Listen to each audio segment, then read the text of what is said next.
Oh, le festival de Neymar sur le côté gauche, les dribbles dans la surface de réparation, le ballon est relâché, la reprise de Paredes et le but de Leandro Paredes, le ballon qui a été dévié.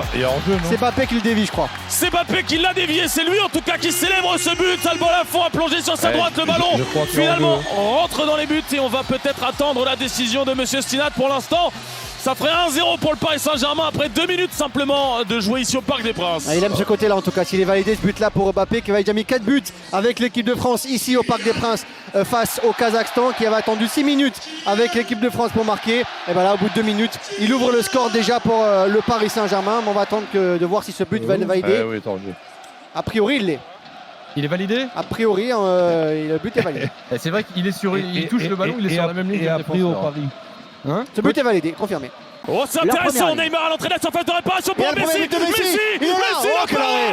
La parade d'Alban Lafont. Messi qui était à 2 doigts d'ouvrir son compteur en Ligue 1. Il a frappé du droit, il a voulu croiser sa frappe. Superbe arrêt de Alban Lafont. Il n'utilise peut-être pas le bon pied là pour le coup, Messi, même s'il est plus sur son pied droit. Avec le pied gauche, il peut peut-être essayer de tromper Alban Lafont, mais super barré d'Alban Lafont avec les Nantais là pour le coup. Alban Lafont, on n'en parle pas beaucoup depuis le début de la saison. Il fait un très bon début de saison avec le FC Nantes et lui aussi il espère pourquoi pas dans le futur essayer de grappiller une petite place en équipe de France alors qu'il y a un joueur parisien au sol, c'est Mbappé je crois. Oh, attention à Ludovic Blas, ce ballon Keylor Navas qui est passé complètement au travers.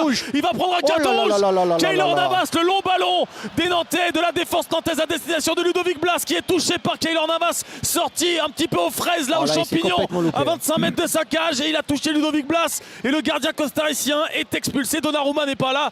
On va donc voir l'Espagnol Sergio Rico entrer dans la cage parisienne et les Parisiens justement qui n'ont pas réussi à marquer ce deuxième but vont devoir tenir 25 minutes à 10 contre 11.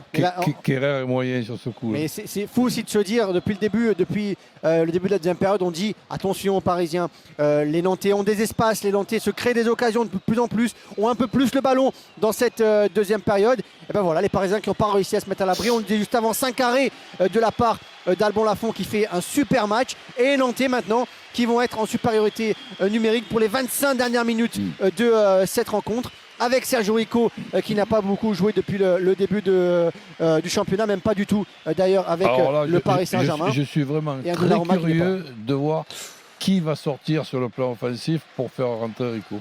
Et j'ai l'impression, je veux pas dire, mais j'ai l'impression que c'est Neymar qui sort, qui est en train de tout doucement de rejoindre la sortie et c'est Neymar qui va laisser sa place à Sergio Rico. Disons que pour quelqu'un qui avait un problème aux adducteurs, ça me paraît être tout à fait logique qu'ils sortent. Les Nantais à l'attaque sur la droite de la surface de réparation avec Denis Sapia, Idrissa Gueye. Le Parisien s'arrache pour récupérer le ballon, mais Samuel Moutoussamy vient en deuxième vague et repasse à Pedro Chirivella. L'Espagnol oriente à gauche du terrain pour Ludovic Blas. Le centre pour Randal Colomani. La panne, c'est rentré. Elle est rentrée. Et le but et l'égalisation du FC Nantes.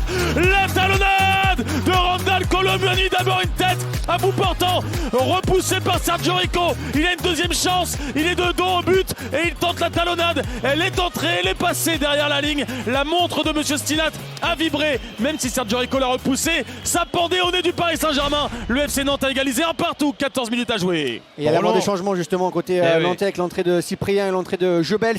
Et on va conserver ces changements du côté de Camboiré pour aller chercher la victoire ici au Parc des Princes. Et Giroto font un bon match. Attention tout de même à Lionel Messi. La petite passe à gauche. Attention. Oh, le but contre son camp des Nantais. Le but contre son camp. Le but incroyable encaissé par Alban Lafont qui se fait lober alors que c'est le défenseur Ousmane Boukari qui contre le ballon au milieu de terrain à 20 mètres, à 20 bons mètres des cages et ça vient lober Alban Lafont. Terrible. 2-1 pour le PSG. Mais on le disait inconsciemment, les Nantais, même s'ils ont égalisé, ils ont commencé à défendre, ils ont commencé à laisser le ballon aux Parisiens et ils se font punir quelques minutes après l'égalisation. C'est comme ça.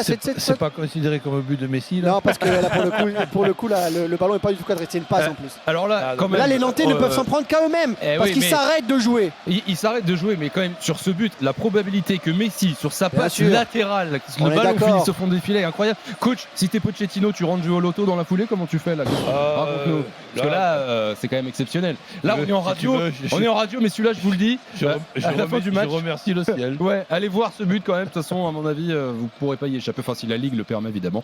Qu'au Barça, le contrôle des Parisiens avec Mbappé pour Lionel Messi à l'entrée de la surface de réparation. Lionel Messi avec son pied gauche. Et voilà Lionel Messi, 20 novembre 2021, la Ligue des talents devient la Ligue du talent. Lionel Messi débloque enfin son compteur en Ligue 1. Messi marque l'histoire après la Ligue 1.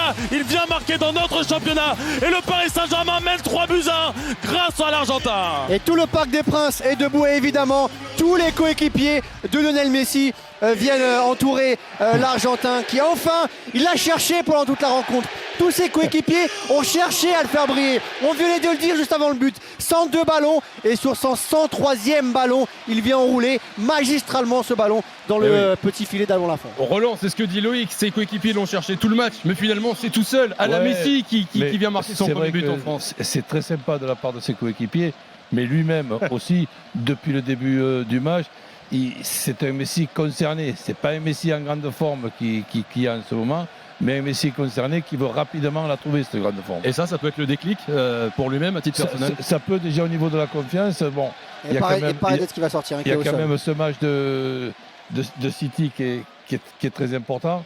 Et évidemment qu'un grand match de Messi, avec en plus De Bruyne qui ne sera pas là, ça peut être très très très important pour Paris Saint-Germain. Messi, c'est terminé. Monsieur Stinat siffle la fin de cette partie. Lionel Messi termine le match avec le ballon dans les pieds. Lionel Messi a marqué son premier but en Ligue 1. Évidemment un fait historique pour notre championnat national. Et surtout, cela permet au Paris Saint-Germain de s'imposer 3-1. Le Paris Saint-Germain invincible au Parc des Princes. 10e victoire consécutive entre la saison dernière et cette année. 37 points désormais au compteur. Le Paris Saint-Germain, leader impeccable, implacable de notre Ligue 1. Et le Paris Saint-Germain se rassure avant de se déplacer à Manchester City en Ligue des Champions. Ce sera mercredi soir. Et il y a un